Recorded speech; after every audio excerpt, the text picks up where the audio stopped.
É possível prescrição intercorrente na ação monitória? É isso que vamos tratar hoje. Seja muito bem-vindo a mais uma lição prática jurídica do dia.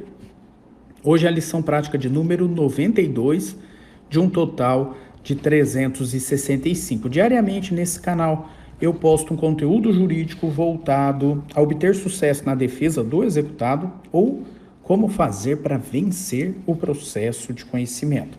Vamos falar de uma ação hoje que é muito usada na prática jurídica, né? A ação monitória. O que é isso? Como se processa e se é possível prescrição intercorrente na ação monitória. Olha só, ação monitória, ela é na verdade uma técnica processual, uma técnica de cognição sumária. Por quê? Porque no caso concreto, alguém é credor de uma obrigação e esse alguém, credor de uma obrigação, não tem em seu favor um título executivo, judicial ou extrajudicial. No entanto, esse credor tem uma prova escrita, um documento escrito, sem eficácia de título executivo, que pode fundamentar o ajuizamento da ação monitória. E a ação monitória, ela é uma ação baseada num documento escrito em que o credor visa antecipar a formação de um título executivo judicial. E ele quer antecipar, precipitar a formação desse título, ajuizando uma ação monitória. O juiz analisa a petição inicial da ação monitória e, se essa ação estiver instruída com um documento escrito sem eficácia de título executivo, mas que representa uma prestação que tem que ser cumprida pelo réu em favor do autor credor, o juiz recebe a ação monitória. E ao receber a ação monitória, ele expede o mandado monitório. Esse mandado monitório, ele será apresentado ao réu no momento da citação, para que o réu cumpra a prestação. Se a prestação, por exemplo, for de pagar quantia certa, o réu será citado para efetuar o pagamento. Se for uma obrigação de fazer ou não fazer, ele será citado para que no prazo legal cumpra a prestação ou deixe de fazer alguma coisa conforme está representado no documento escrito, sem eficácia de título executivo. Ela é uma ação de procedimento especial, a ação monitória, fundamentada a partir do artigo 700 do Código de Processo Civil. E por que ela é uma técnica de cognição sumária? Porque o autor tem apenas uma prova escrita sem eficácia de título executivo. E o juiz, analisando esse documento, que é essencial para a propositura da ação, uma prova escrita sem eficácia de título executivo, o juiz já determina a expedição de uma ordem, a ordem que vai constar no mandado monitório. Uma ordem que vai constar para pagamento, ou para a entrega da coisa, ou para o adimplemento de uma obrigação de fazer ou não fazer. E, como eu disse, o réu será citado para que no prazo de 15 dias, a depender da prestação, cumpra a prestação.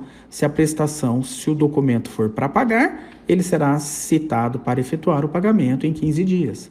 Se a obrigação que consta no documento escrito é uma obrigação de entregar bem móvel ou imóvel, ele será citado para entregar o bem no prazo de 15 dias. Se a obrigação foi de fazer alguma coisa, de realizar alguma coisa, o réu será citado para cumprir a prestação. E aí é que vem. O que acontece se o réu, no prazo de 15 dias, cumpre a ordem expedida pelo juiz e que consta no mandado monitório? Se ele cumpre, o réu fica isento das custas processuais e os honorários advocatícios em favor do advogado do autor. Esse honorários advocatícios será atribuído no valor correspondente a 5% do valor da causa. Agora, E se o réu, citado na ação monitória, para que cumpra a obrigação, a prestação no prazo de 15 dias, se ele não cumpre a ordem. Se ele não cumpre a ordem, ele pode apresentar a sua defesa. E a sua defesa, a sua impugnação, ocorrerá através dos embargos ao mandado monitório. E aí, essa defesa, os embargos ao mandado monitório, ele tem que apresentar toda a matéria de defesa que ele poderia apresentar numa ação de procedimento comum. Ele vai concentrar toda a defesa nessa ação, os embargos ao mandado monitório. Depois que ele apresenta a defesa, o autor da monitória apresenta a impugnação, são produzidas as provas e no final tem as alegações finais. E aí o juiz vai prolatar a sentença. Se os embargos ao mandado monitório, a defesa do réu for acolhida, isso levar à extinção da ação monitória, a ação monitória será extinta. Se os embargos ao mandado monitório não forem acolhidos, isso significa que a defesa apresentada pelo réu não mereceu o acolhimento. E aí aquele mandado inicial que foi expedido pelo juiz, o mandado monitório, agora ele se converte num título executivo judicial. E dali para frente vira cumprimento de sentença. A mesma coisa ocorrerá se o réu é citado para efetuar o cumprimento da prestação no prazo de 15 dias. E ele, réu, ao ser citado, permanece inerte. Se ele permanece inerte, aquele mandado inicial que o juiz determinou a expedição, o mandado monitório, ao receber a petição inicial, aquele mandado inicial constitui-se de pleno direito em título executivo judicial. E aí, depois da inércia do réu, diante da citação realizada, decorrido o prazo de 15 dias ele permanecendo inerte, o juiz converte o mandado inicial em título executivo judicial. E dali para frente, o procedimento passa a ser o procedimento de cumprimento de sentença. Muito bem. Professor, no curso da ação monitória, é possível cogitar a incidência de prescrição intercorrente? Olha, prescrição intercorrente é matéria de defesa no processo de execução. E enquanto o mandado monitório não for convertido em título executivo judicial, a ação monitória não pode ser extinta por prescrição intercorrente, já que a prescrição intercorrente é um fenômeno exclusivo da execução. Então, o que ocorre na prática? Inicia o procedimento especial da ação monitória e a ação monitória será processada, conforme acabamos de analisar.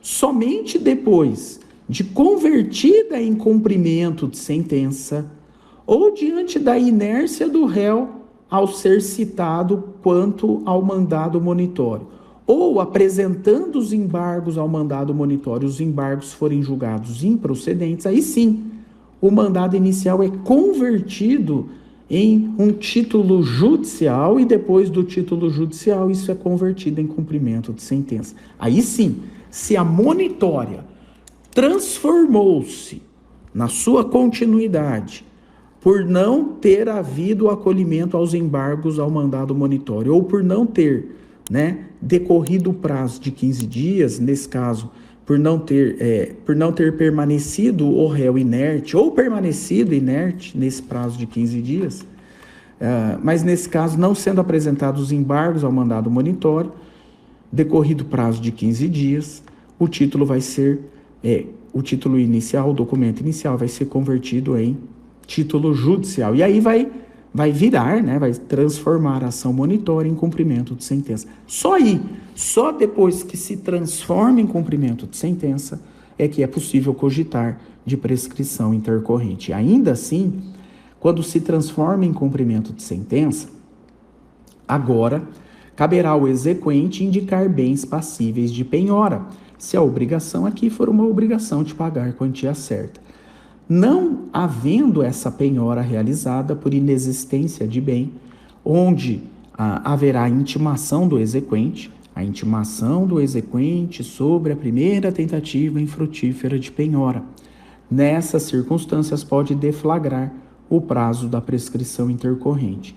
E, se no caso concreto for iniciado o prazo da prescrição intercorrente, ele só será interrompido com a efetiva penhora. Não, professor, decorreu o prazo da prescrição intercorrente sem a efetiva penhora, que interromperia o prazo. Aí sim, aí o cumprimento de sentença será extinto por prescrição intercorrente. Mas veja, já estamos na fase da execução. Lá na fase anterior, na fase da monitória, lá não é possível prescrição intercorrente. É isso aí. Espero que tenha sido útil a nossa lição prática jurídica do dia. Nos vemos amanhã. Até lá.